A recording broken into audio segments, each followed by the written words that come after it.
Like many of you, particularly during lockdown, I got into diamond painting, but I have a few issues with it. The first one is that they're just too big. They're sort of A4, A3 size normally, and I don't have the attention span to finish them all, so quite a lot of the time I leave them half finished. Another issue I have is that you always end up with a bunch of leftover diamonds at the end, and what are you meant to do with those? And then the third one is, if you do actually get to finish your project, a lot of the time the artwork isn't that good, so you don't want to put it on a wall and have it around forever, so what can you do with it practically? Stay tuned to find out what my solution is for these problems. For the first couple of problems, being size and sort of the use for it afterwards, I don't really have a solution once you've already purchased a bigger one. You can work in little sections or do one colour at a time for the larger pieces, but my solution is just to buy these smaller sets. These coasters are my absolute favourite. They're practical as well because afterwards you can use them as coasters, and they're small enough that you could probably get them done in a lunch hour if you just wanted a mindless activity to relax with. There are only so many coasters that you need, so this other thing that I found is stickers. I really like Pokemon, so I've gone for these evolution stickers, but you can really find any sort of fandom that you like, so I think stickers is a way to go if you want a smaller project that you can get done.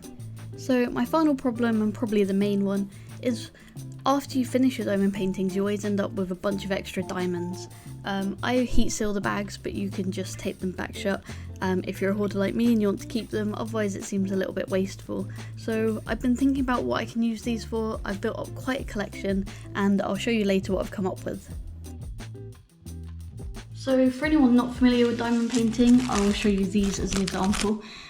Each of these little circles has a number in it, and then they correlate to the numbers on these bags. So if I open this up,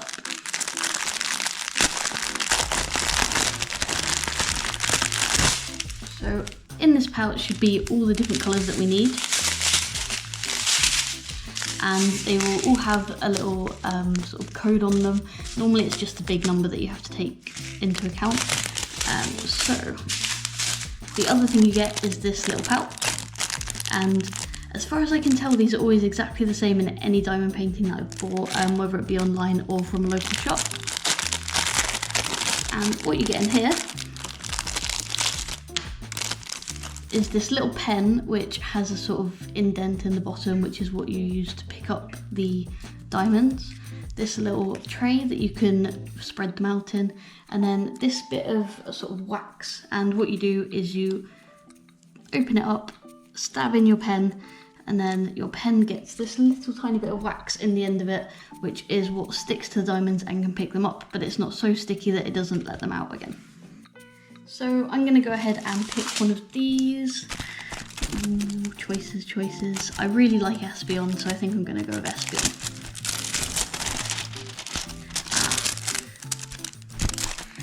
So this film actually covers all of it, so I'm just going to go ahead and cut him out. So it really is like paint by numbers. Most of this is number 4 because it's the purple.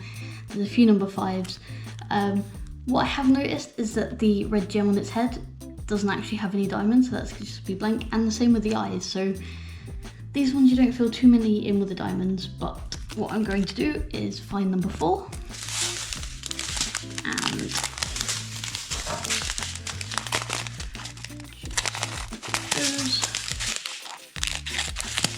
I'm also noticing number 4 is more sort of pink than purple, but that often happens with these diamond paintings that you don't get the exact colour match.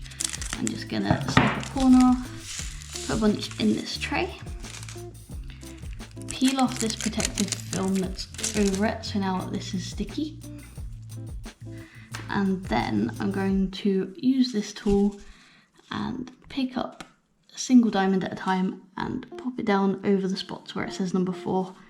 But I will go to time lapse.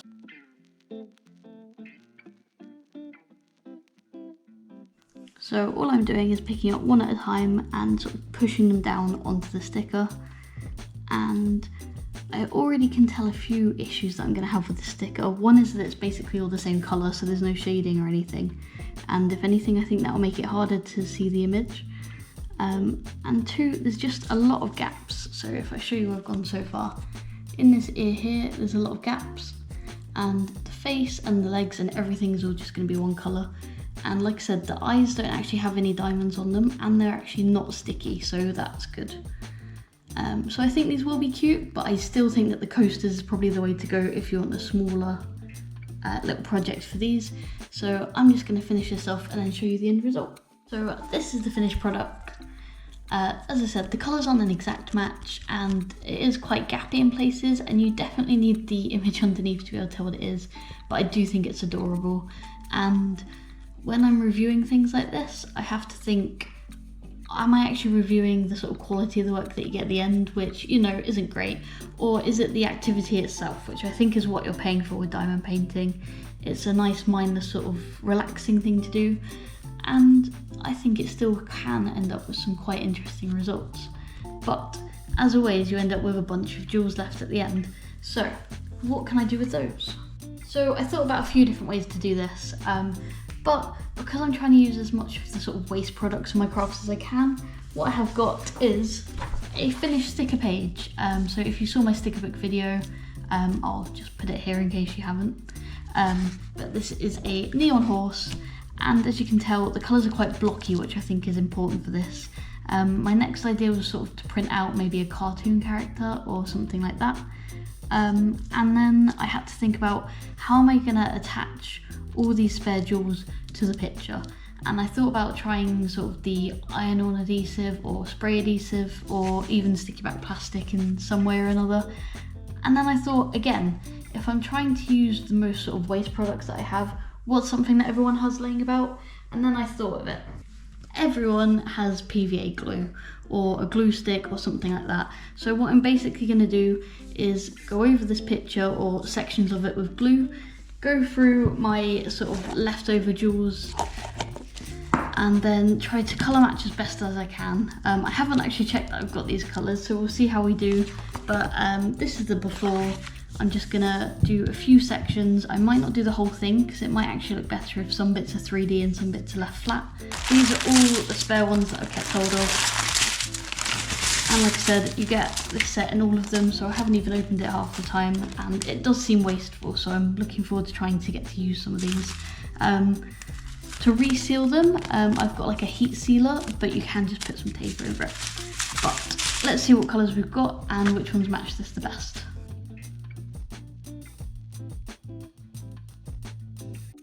Okay, so the colours that I found I got the most of are the blue and greeny ones, so I'm doing the main.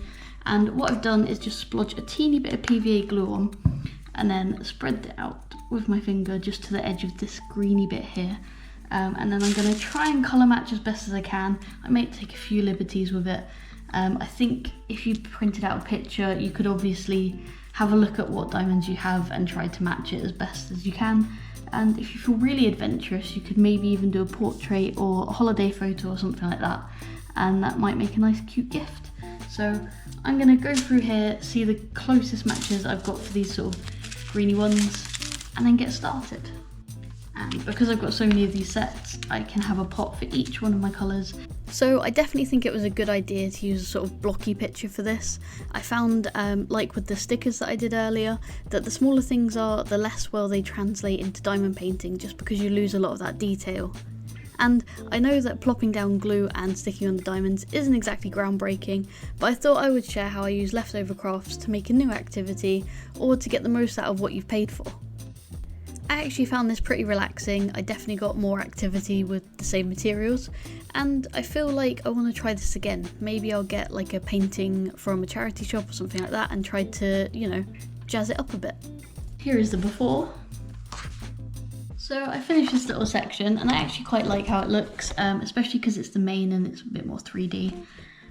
I quite like it. Plus, as I said, it's not necessarily the quality of the end artwork that I'm reviewing as much as this gives you a bit more of the activity for free with just stuff that you've got lying around the house. I'd be interested in what you guys use your extra ones for. As I was doing it, I was thinking this would be really great for card making, maybe Christmas and birthday cards and things like that. Or, you know, just general other crafts. So let me know what you use your extra diamonds for, or if you even kept them. And I would say, out of all the diamond paintings I've done, my favourite is still the coasters, because they're actually practical, and I think they came out quite well, and you can get some really cute designs with these. So let me know what your favourite diamond paintings are, let me know how you use these extra ones, and if you enjoyed this, please like and subscribe. Thank you very much.